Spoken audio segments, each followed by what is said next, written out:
Good afternoon, everybody. Welcome to Reata Horsemanship. I'm Luke Brown. I'm very excited to be with you here today on Thankful Thursday. What a beautiful day. The weather has cooled down quite a bit, and it has just been some incredible weather. And this afternoon, as I'm riding here along the Queen Creek Wash and I'm in the shade, it's something that if you haven't experienced the wintertime in Arizona, or fall and winter, it's just an amazing experience. And I encourage you to come down to Arizona or come up to Arizona, wherever you're at, and just experience here in the valley how beautiful it is. And I'm in Santan Valley, Arizona, which is the southeastern Phoenix area valley, and what a beautiful area. And I get to ride here in the Queen Creek Wash. And this afternoon, the horse that I'm riding, this is Secret. Secret was named by his owner's granddaughter. And so he let his granddaughter name him, and his name is Secret. Now, Secret came to me. Well, he's a Missouri Fox Trotter, so he's a gaited horse, and he is 3 years old. And he came to me with some issues of not wanting to go forward out on the trail. Once he gets out by himself, he would just freeze up. In fact, one time his owner, he froze up because he saw some bicyclists cross a path way in front of him, and he wouldn't move forward. So his owner kind of pulled on the left side of him, and he just flipped over backwards with him. And fortunately, he didn't get hurt. Neither of them got hurt. And he thought after that he needed some help. Now, he did take Secret to two different trainers up in, I think both of them were in Idaho, and they had him for 5 weeks each, and seemed like they didn't have too many issues with him. But when his owner got him back, he still had the same issues. So he balks at moving forward, or he used to, and didn't want to go forward, and then and was real spooky and hesitant, and then he flipped over with him. So he came to me for training for 5 weeks. I'm in the middle of, or towards the end of, his 4th week, so he just has one more week with me. And as you can see, we're out here riding on the rural trail and by myself. I'm riding on the rural trail by myself, and he's doing quite well. You know, one of his biggest challenges has actually been riding on the suburban trails around the neighborhood where I live, and he's spooking to lots of stuff. So it's lots of spooking in place and kind of jolting my back and my hips, and also spooking and spinning around. And just about yesterday, a dog ran up to the fence and he spooked and spun around, and I lost a left stirrup, and thank goodness I didn't come off. But it was one of the closer times that I've come off in a while because of a spook. So it was a big spook. But you know, he was actually getting a lot better yesterday until that dog suddenly ran up to the fence. And today I had another dog that was not quite so stealthily coming towards us. He was barking, and he saw him and did quite well. So he is getting less spooky, less jumpy out on the suburban trail. And this is just one of the first times that I've had him out on the more rural trail. He's doing really well. Working on gaiting, working on legging him up, getting him to where he gets more collected and really starts to gait better. And you know, being a Missouri Fox Trotter, he does have more of a tendency to trot when he breaks out of his gait instead of pace, which I personally prefer. So I just slow him down a little bit behind that trot, and then ask him for some collection, ask him to put on the muscle, and or get on the muscle and put a little effort into his step and getting him to gait. And so he's been a lot of fun to work with, and kind of challenging with his spookiness, but he's got a real good mind. He's always been real comfortable around people, and so because he's had such a good mind, I felt like even when I was out on the suburban trails and he was spooking so much, I felt like there was a goodness inside of him, something that sometimes I'll have a horse out on the trails where they're spooky, and I feel like it's not that they're not good, but it's that they're not as good-minded. It's more of their nature to be spooky versus him. I really believe it's more of a lack of experience that causes him to be spooky, because he is more of a calm-natured horse. He's not a real jittery, jumpy, nervous horse. So anyway, he's coming right along, and I feel like he's got lots of potential. He's only 3 years old. I think he's 3 years old, and I checked his teeth, and he's either 3 or 4, but he's probably 3, maybe turning 4, coming 4. And he's going to be a great horse for his owner. And I'm really happy because his owner, told me this is his last straw. He just couldn't figure him out. Couldn't understand why he was having the problems he was having with Secret.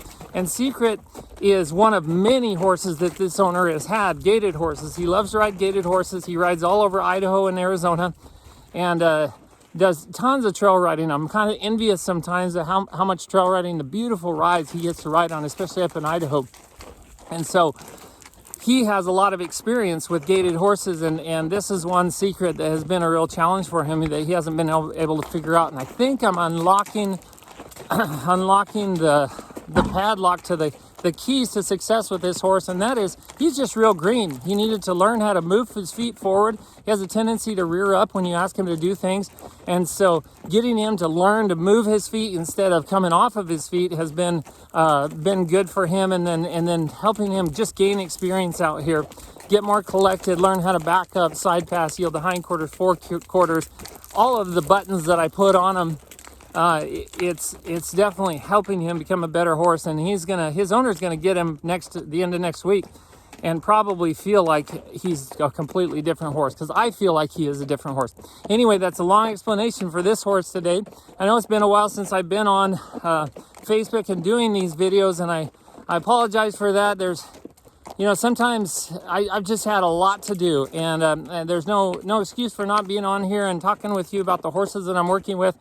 But it is what it is, and I hope to be a little more consistent here in the future, currently and in the future.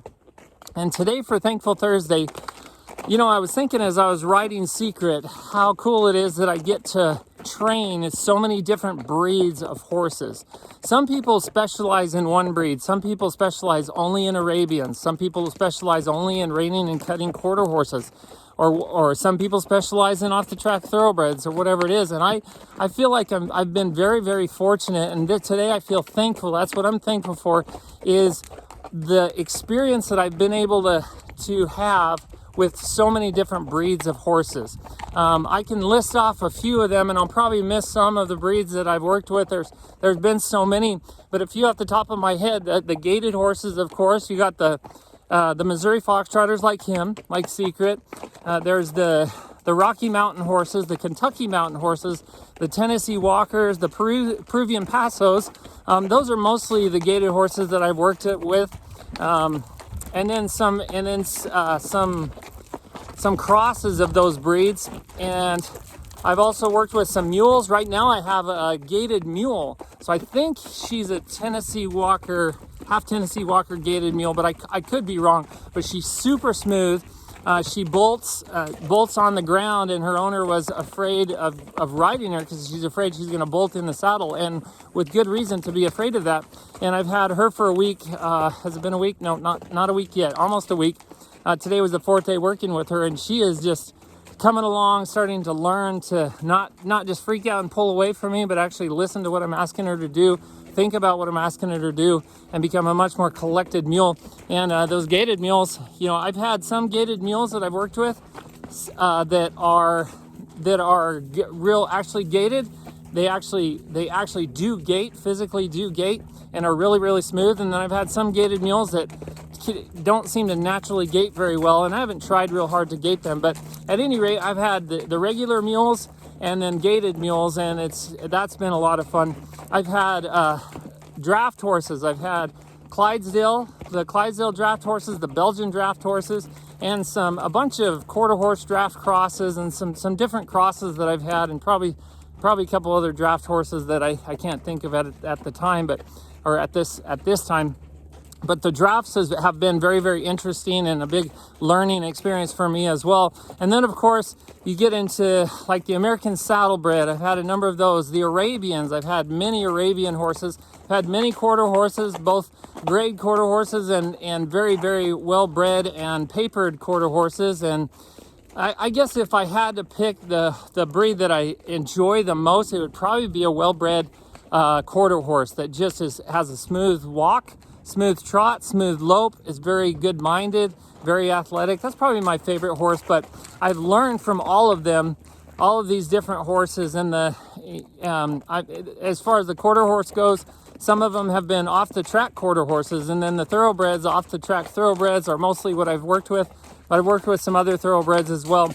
And if I've missed some breeds, I probably have, but there's so many breeds that I've been able to work with, and I just feel thankful today to have the experience of working with all these breeds and learning from them and learning the pros and cons of the breeds. And although, you know, my opinion of some breeds, sometimes you have to take it with a grain of salt, a trainer's opinion of certain breeds, because we're always getting the problem children, right? I mean, unless we're starting horses, which I certainly do that. And in fact, we get a little spook here. I had a customer today, or a client today, she was surprised. Oh, he's having a hard time coming through here. That was kind of a big spook. Spook in place, good. Actually, I'm going to come back through here. So she was surprised to learn that I actually started horses from the beginning, and I have two right now, an Arabian and a well-bred quarter horse. I think both of them are registered horses that I have in training that I'm starting under saddle. And so I've just been doing groundwork this week with them, and that's been a lot of fun. Actually, the Arabian I started last week. He's coming right along, but he's taken longer to get good at groundwork, but he's coming right along, and the quarter horse certainly is coming along. So I have a lot of experience with many different breeds of horses, and I just feel like the more breeds of horses I get to work with, the more it opens my eyes to the talents and qualities that all those horses have, and also the challenges that they have. And then it gives me the ability to kind of counsel people when they're looking for their dream horse, the horse of their dream horse, the horse they're going to have for the rest of their life, or the horse they want to keep for a long time. A lot of them want to trail ride. Some people want to do arena work or show work or whatever it is. And I feel like I'm getting to the point with all the experience I have that I can give some advice on the different breeds and what is best for people. And I try to, for the most part, stay out of giving advice about whether to keep a horse or not, but I certainly tend to, I try to help customers or clients understand the pros and cons, the risks of having a certain horse, and the benefits of having that horse. And there's always good and bad, or the stuff that we really like, and there's always things that we would prefer to not have. And probably every horse, I don't think I've ever had a horse that I liked everything about. And that may sound like I'm being kind of picky, or I am picky, but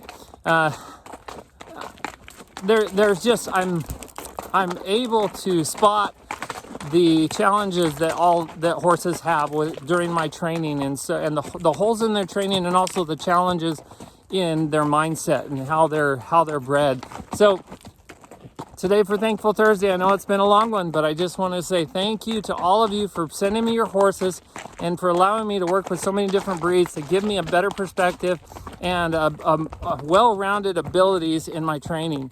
I hope you guys have a wonderful day. Until next time, be thankful, live with purpose, live with passion, and as always, stay safe in that saddle.